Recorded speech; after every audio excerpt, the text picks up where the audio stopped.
Yes, certainly. So thank you so much again, Philip, as well as David, for the invitation. I'm very honored to join our esteemed speakers and all the guests who are joining online from all these different locations. Speaking a little bit about myself, I come from a very scientific background and engineering, but through the advancement of my career, I discovered more and more on how actually mental health is important in all the aspects of our life, including also business or healthcare in general. And that brought me to study a little bit more in depth how a human mind is working. That brought me to become a certified coach, a mentor in programs like Women Tech EU, but also a clinical hypnotherapist. For the past 20 years, I'm very focused on finding solutions with the cutting edge technology and innovation to tackle the most difficult problems which human can meet. I'm working as expert advisor and evaluator on different innovative projects within the European Commission, multiple projects, multiple different programs, including as well different countries around Europe, which I'm supporting also as evaluator when it comes to the innovation, but also bringing a little bit more of the global perspective and building bridges. As I had an honor to live in Asia for a couple of years and I call Singapore my second home, I would need to say that there's few homes which I have on my list, and in every country where I have spent a little bit more of time, I establish a very strong network. That also concerns France, Germany, Switzerland, UK, as well as GCC region.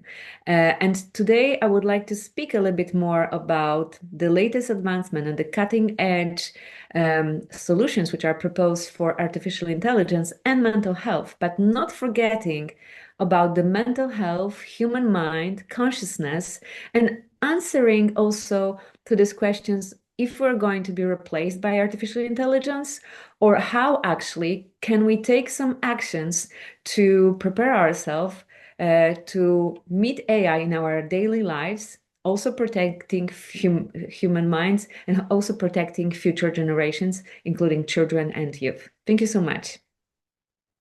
Thank you so much, Kat, for the presentation and the introduction. So I would like to ask Shu to play the video that was prepared perfectly in time. Thank you. Wonderful to see you, Kat. Thank Cheers. you so much.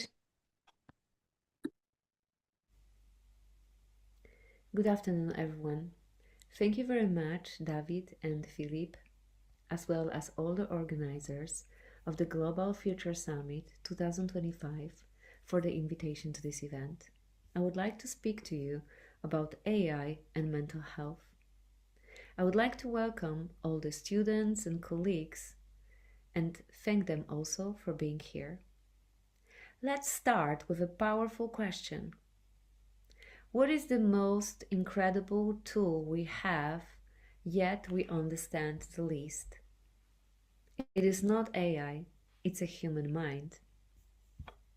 I am Dr. Kat Zarychta, CEO of Kat Phoenix, an EU expert advisor and evaluator, and a coach, mentor, as well as clinical hypnotherapist who spent years bridging mental health and technology.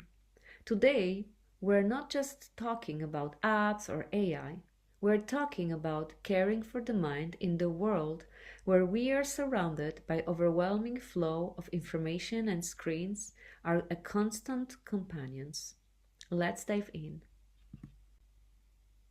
To keep us grounded, here is a small overview of how I will proceed with this presentation. I will start by defining the mind and how it differs from AI, and we'll explore the global mental health crisis and digital dilemma we're facing, which is very much connected to artificial intelligence. We'll also know how to harness technology responsibly, as well as, by the end, have some actionable steps to protect our own mental health and advocate for others. So, what is the mind? Is it just the neurons firing? Or is it something more? Our capacity for joy, grief, or that aha moment. Science still can't fully explain consciousness, and that's critical. If we do not understand the mind, how can we build tools to care for it and protect it? Now compare that to AI. This table says it all. Humans learn from one example. Let's say I just saw a person I know in the crowd. But AI needs millions of data points. We run on 20 watts like a light bulb, while AI guzzles power. But the biggest gap is consciousness. AI doesn't feel, it calculates. That's not a flaw, it's just a fact. And changes everything for mental health care. Let's be clear. Artificial intelligence is a tool, not a digital brain. Neural networks are math, not magic. They are amazing at narrow tasks like diagnosing skin cancer, but fail at nuance. Why is the patient sad? What cultural story shapes their pain? That is human. AI and humans work best as partners. Imagine a therapist using AI to flag patients' worsening mood, then sitting with them to say, I see you. That's the sweet spot. AI amplifies, but it doesn't replace. The WHO says that mental health is a state of well-being where you can cope with life, learn, work, and contribute to your community. It's not stress, it's resilience. And it's continuum with all the life's ups and downs. And also, it's not a luxury, it's a human right. Yet 90% of countries underfund it. And let that sink in. We are neglecting the foundation of every other human endeavor. Let's get with some real statistics. 1 in 7 people, over 1 billion people worldwide, live with a mental health condition. Depression is the #1 cause of disability. Anxiety affects more than 300 million people worldwide. This is an amount of people living in US, more or less. And it's spiking in teens. In the US, 1 in 5 adults struggle, but half don't get help. Europe is pretty similar. And other geographical locations have the same issues. Why is this? It's stigma, cost, and also the lack of therapists.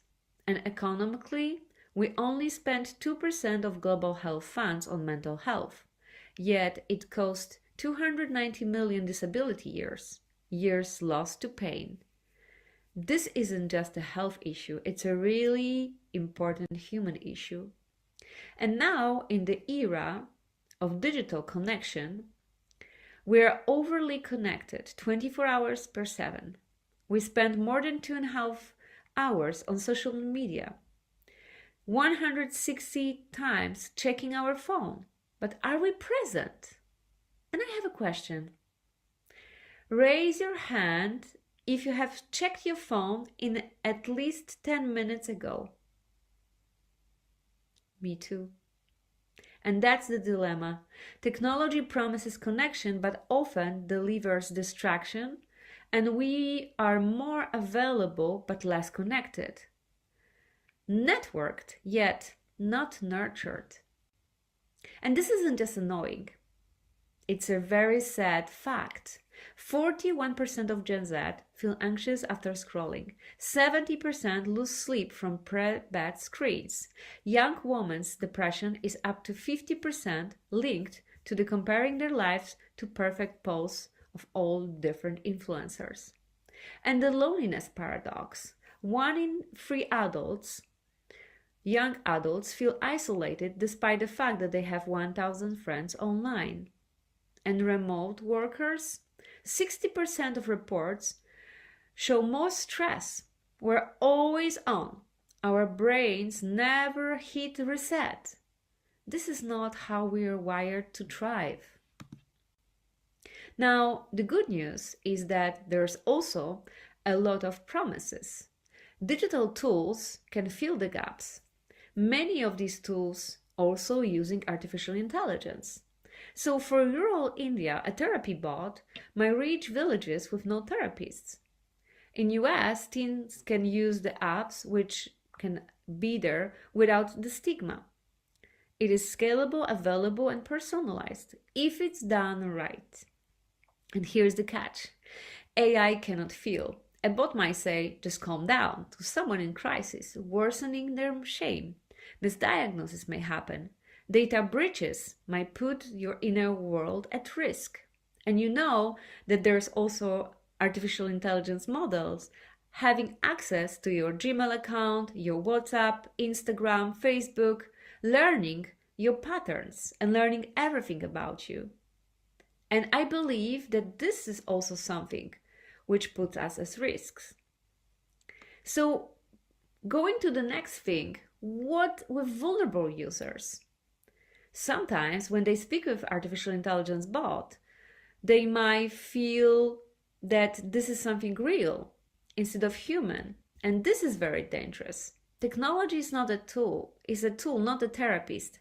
We need clinical quadriles, not just innovation for innovation's sake. Artificial intelligence isn't neutral, that's another thing. Because it's mirroring, reflecting our biases. So if we're training data on 80% of white, Western, and wealthy people, it fails to see Lagos grief or Mumbai's joy. I've seen an AI labeled black woman, neutral face, as angry. Not because she was angry, but it was a bug, just a bias. Cultural mismatch is huge, so solution from Silicon Valley won't work in Nairobi or Pakistan. Emotions are cultural. What's sad here may be resilient there. We need cultural multilingual tools, not just one size fits all. And ethics? Your therapy data could be sold to insurers. Some of the tools are used without your knowledge. And there's also issue of black box AI. If no one can explain why it recommended the treatment, who is going to take responsibility for this when it doesn't work and fails? If it happens this way, it's unethical and we must do better. But there are also things which are, again, a little bit more complicated. So when we rely on our interactions with artificial intelligence, many people now, also teens and kids, reach out to AI companions. And apps like Replica or others, they're just predicting words. So one of my clients said that my bot understands me better than my partner. But then the bot glitched and she would come back to me and tell that she felt really abandoned and misunderstood when the bot said 100 times, I love you. So the important thing is not to confuse simulation with connection. There is also illusion of intimacy problem. Artificial intelligence can become a safe escape, avoiding messy human relationships. But healing needs human connection. We must ask, when does this tool help and when does it harm? And I know it might sound provocative, but let's not forget about cases of AI companions which turned terribly wrong. We've already a couple of lawsuits which are a result of that, with AI sharing sexual content with minors, harassing users, or advising on committing. Here is another silent crisis, and that's very much connected with the use of artificial intelligence, ChatGPT, Claude, or all the other different models to do everything which people possibly can. This actually started already in 2010 with a global test showing our ability to reason and solve new problems, which is failing. And why? Because of the constant distraction. And now our brains are wired to focus, but screens are fragmenting our attention. And this isn't just forgetfulness. Some Harvard and Stanford and Yale studies were showing that actually just after we have used artificial intelligence, we are not able to remember any of the contents which we have just written. And if we can't process this information, we can't cope with the stress of it as well. And let this be a wake-up call. Not all the tools are bad though, don't get me wrong. There's an amazing list of different kind of applications using artificial intelligence. Headspace come around 1 million users. Webuild uses cognitive behavioral therapy to cut anxiety. And all different kind of wearables also now use artificial intelligence, like MindMics to track your stress in real time, or Aura, or all different kind of wearables, which will help you to choose what you eat, how you sleep, and how you behave. This works because they're evidence-based and supplement, not replace the human care. The market also for all different kind of application of AI in healthcare might hit by 2034, 36 billion. And demand is here, but the quality matters. Skip the viral apps and look for the ones with clinical trials. Also another thing, teens spend 7 hours on screen daily. They are cyberbullied, sometimes they self-diagnose via TikTok, and they're overstimulated. And this isn't just kids being kids, it's an emergency. But there is a solution. So there are applications like Poppings, gamifying support for neurodivergent kids with ADHD on other issues, Be Light, teaching emotional literacy. But no apps replace parents saying, "How was your day?" We must guide, not just hand them the screen. And there is another thing we must remember. Anything that we share online always stays there. And when we post photos or videos of our kids, we might put them in danger. And at the end of this presentation, I will show you a short clip to prove it. Mental health isn't just one size fits all. Women face different problems like postpartum depression and menopause. And all the apps like Clue or Stella might track their needs. Men also avoid care due to stigma, but we need a very good access to low pressure coaching. Older adults, they might feel loneliness and cognitive decline. So all different kind of VR tools and AI-based tools might also work best for them. So tailor care or it fails. Mental health workers are also overburdened and we need definitely more of them. In summary, the mind is our most precious resource, complex, conscious, and cultural. Digital tools are a double-edged sword. They can heal, but they can also harm.